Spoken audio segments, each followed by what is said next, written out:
Hey there, I'm Emma Clark. Born and raised in the small town of Harlow, nothing fancy, just a place where faces are familiar and secrets don't stay hidden for long. I made my way through college, diving straight into the world of retail after graduation. Lingerie wasn't just a product to me, it was a passion. I worked my tail off and eventually, I was the proud owner of a chain of lingerie stores that spanned from cozy little boutiques to swanky outlets. Work was my life, and I was good at it, damn good. But you know how it goes, after stacking up those hours, days, and months into a neat pile of success, I started feeling like there was something missing. That's when Michael came into the picture.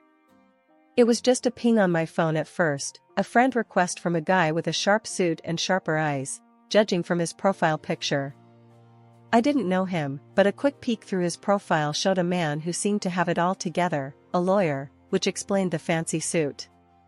Curiosity got the better of me, and I hit accept. It wasn't long before his first message popped up one evening while I was balancing my accounts. Michael. Hey Emma, thanks for accepting my request. Noticed we have a few friends in common. How's it going? Simple enough, right? But it was his follow-up messages that really got me. He was witty and had a way of making me laugh, even after a long day. I remember one night, we were chatting about something stupid, like the worst pickup lines we'd ever heard, and his humor just clicked with me. Michael, ever had this one? Are you a magician? Because whenever I look at you, everyone else disappears. Bet you heard that one in your line of work. Emma, oh, for sure, top of the cringe chart. My comeback? Are you a photographer? Because I really want to lead this shoot. He laughed, or at least, he typed out a laugh. Hard to tell, but it felt genuine. After a few weeks of chatting, he suggested meeting up in person. Just a casual coffee, to put a real face to the text, he said. It sounded good to me. The first time we met, it was at this little dive that I loved, because they didn't skimp on the caffeine. He was already there when I walked in, scanning a newspaper. He looked up, and that sharp-eyed, professional profile picture did him no justice. He was better in the flesh. Emma? Wow, you actually look like your pictures. That's a rarity in this city. Well, thanks. I think you're not so bad yourself, despite the lawyer vibe. He laughed, and that icebreaker just melted away any awkwardness. We talked for hours. It wasn't just fluff either. Michael had depth. He asked about my business, my dreams, and listened, really listened, to what I had to say. The thing about Michael is, he never did anything by halves. When we'd been seeing each other for a year, he decided it was time to take things to the next level. I was closing up shop one chilly evening when he showed up unannounced, his breath misting in the cold air as he held out a small, velvet box. Emma, I've been thinking, he started, and boy, did he look nervous. We've been doing great, you and me. I think it's time we thought about making this a permanent deal. I froze, the keys to the store still in my hand. Michael, are you saying what I think you're saying? He cracked a smile, that charming, lopsided grin that always made my heart skip. Yeah, I am. Marry me, Emma. Let's not play around anymore. I want you as my partner, for good. My heart was racing, my mind spinning with 1,000 thoughts. Marriage? Was I ready? But looking into his eyes, seeing the earnestness there, it felt right. Yes, I breathed out. Yes, I'll marry you. But then he shifted, his expression turning serious again. There's something else, though. We need to talk about some legal stuff. Prenup stuff. The word prenup hit me like a bucket of ice water. Prenup? Really, Michael? Is that necessary? He hurried to explain, holding my hands in his to stop them from trembling. Listen, it's not that I don't trust you, Emma. It's just practical, especially with me being a lawyer. I've seen too many messy splits not to be cautious. Plus, it's going to protect both of us. What kind of protection are we talking about here? I asked, my voice a mix of curiosity and concern. Michael pulled out some papers from his briefcase. It's straightforward. If either of us cheats, the cheater loses their assets to the other. Simple and fair. You know I wouldn't cheat on you, Emma. This is just a safety net. I took a deep breath, trying to process it all.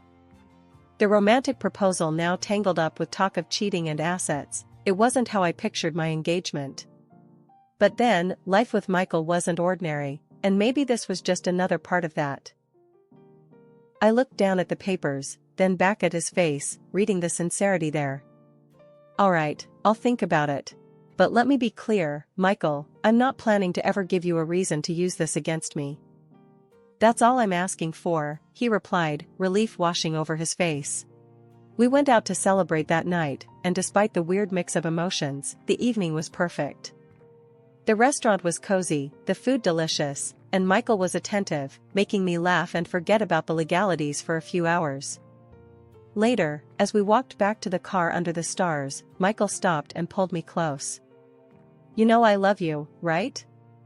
No piece of paper's gonna change that. I nodded, resting my head against his chest. I know, Michael. I love you too. Just, let's make sure this prenup thing doesn't mess us up, okay? He kissed the top of my head. It won't. Promise. And that was it. I signed the prenup a few days later, after reading it over with my own lawyer, just to be sure.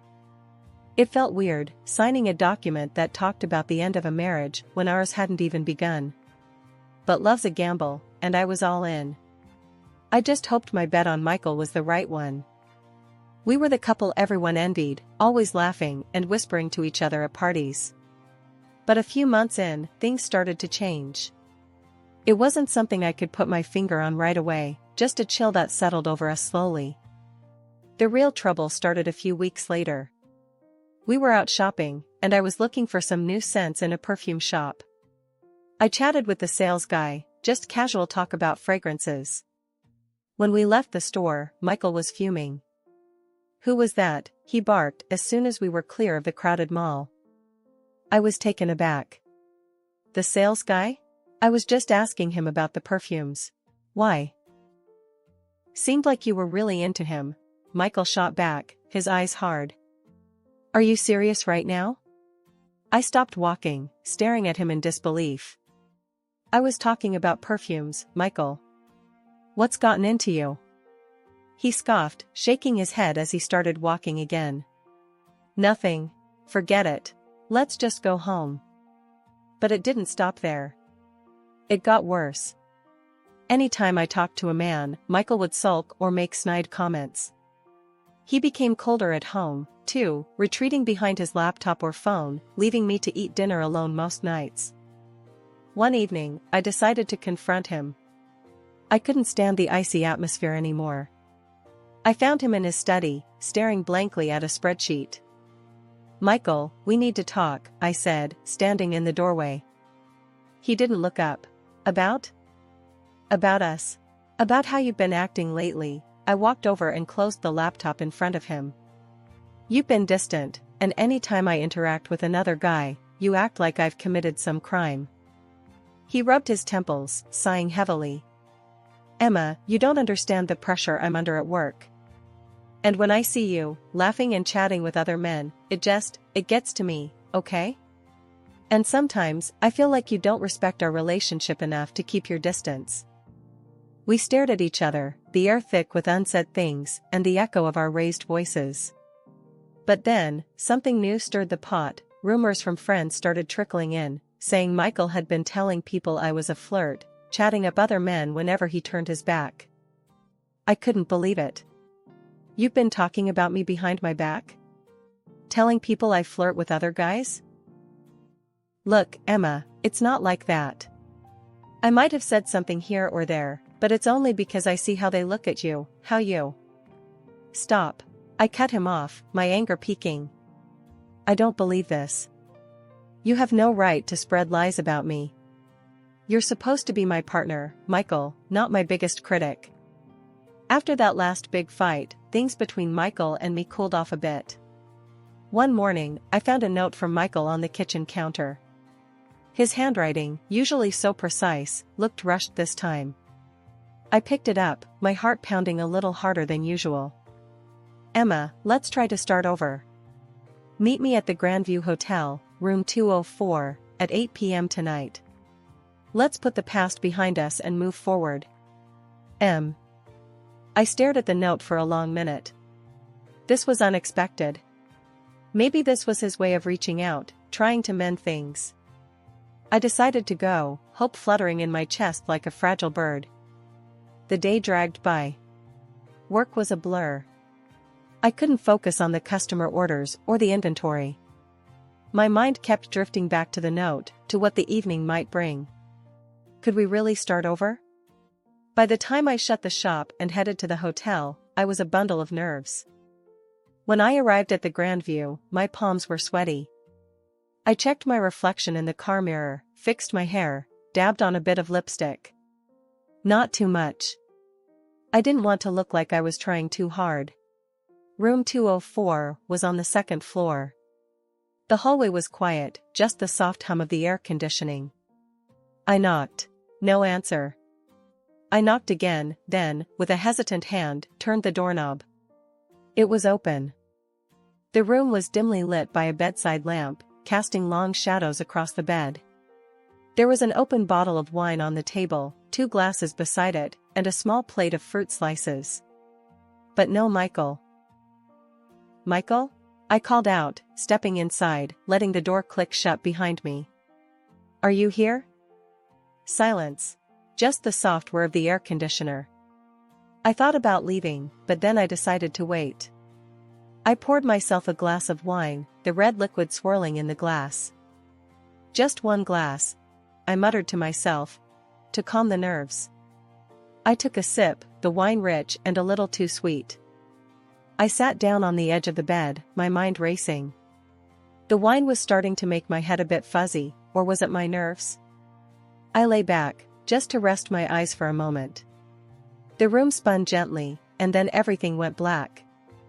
When I woke up, it was dark outside. I tried to sit up, but my head was pounding, and my thoughts were foggy. My phone was on the nightstand. I grabbed it, the light from the screen blindingly bright in the dim room. I checked the time. It was past midnight. Panic clawed at my chest. I tried to remember what happened, how I ended up lying here, but it was like grasping at smoke. I realized with a start that I was not dressed, lying there without my clothes. I called Michael, my fingers trembling as I dialed his number. The phone rang, then, his voice, cold and distant. Emma? What's up? Michael, where are you? Why didn't you come to the hotel? I asked, my voice shaking. Hotel? What are you talking about, Emma? Are you drunk? Have you lost your mind? I'm at the Grandview, like you told me. Why did you ask me to come here if you weren't going to show up? My voice rose in anger and confusion. Emma, I don't know what sick game you're playing, but I didn't write any note. I've been home all night.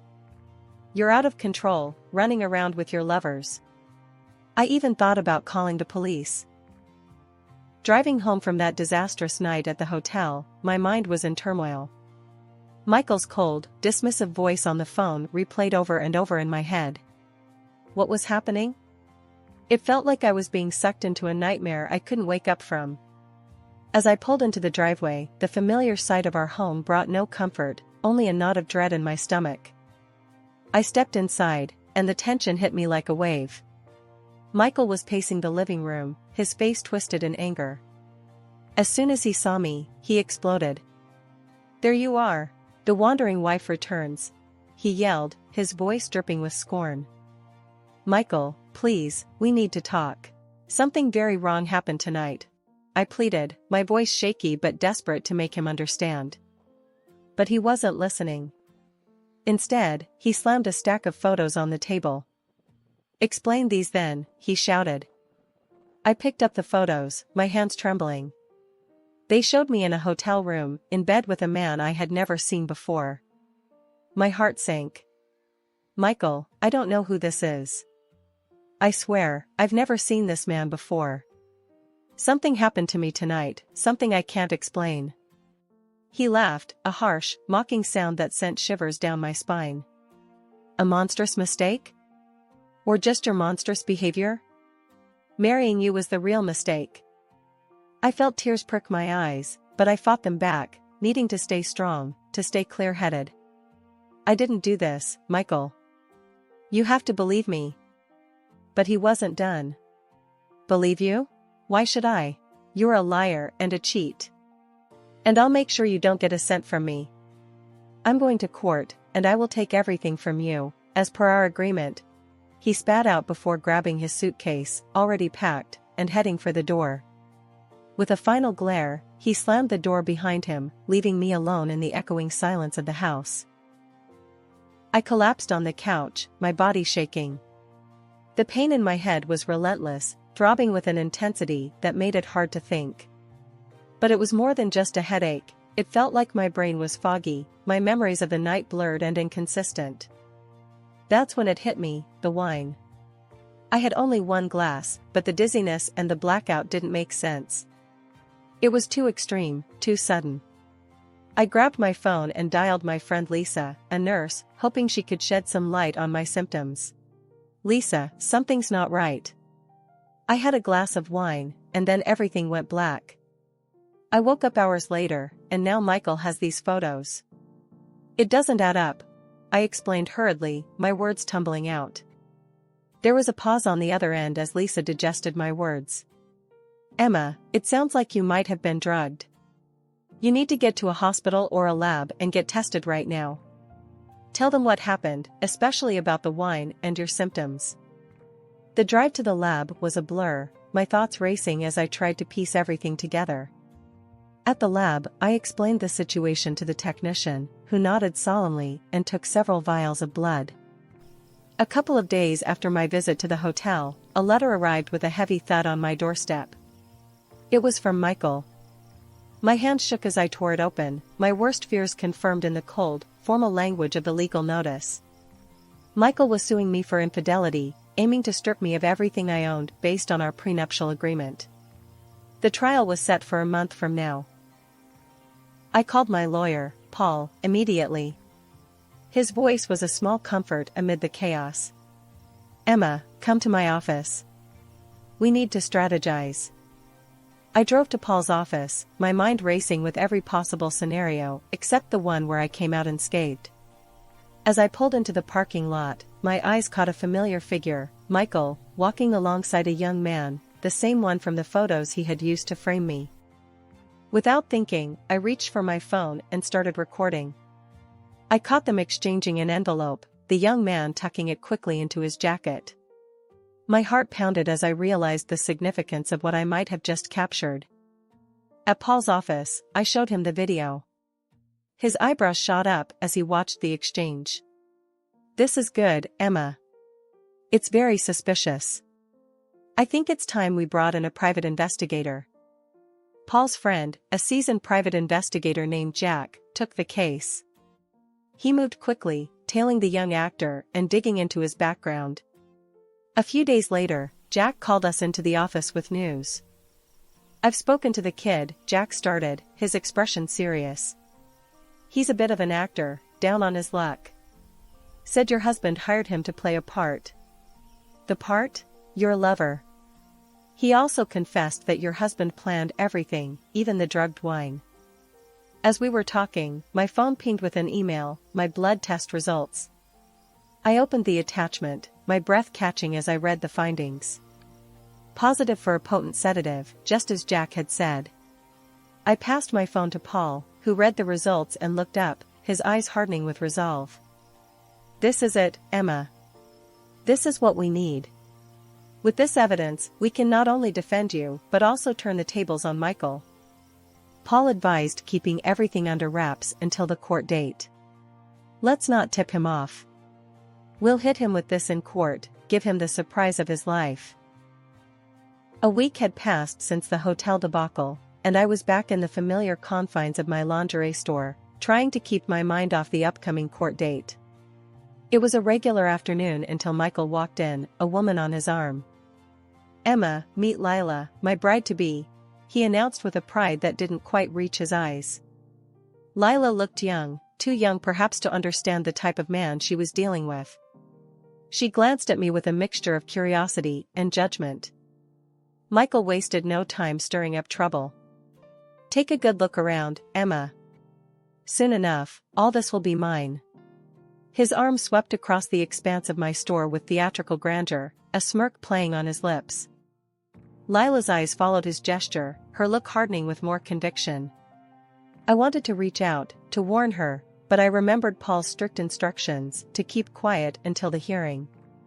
All I could do was smile thinly and respond with as much dignity as I could muster.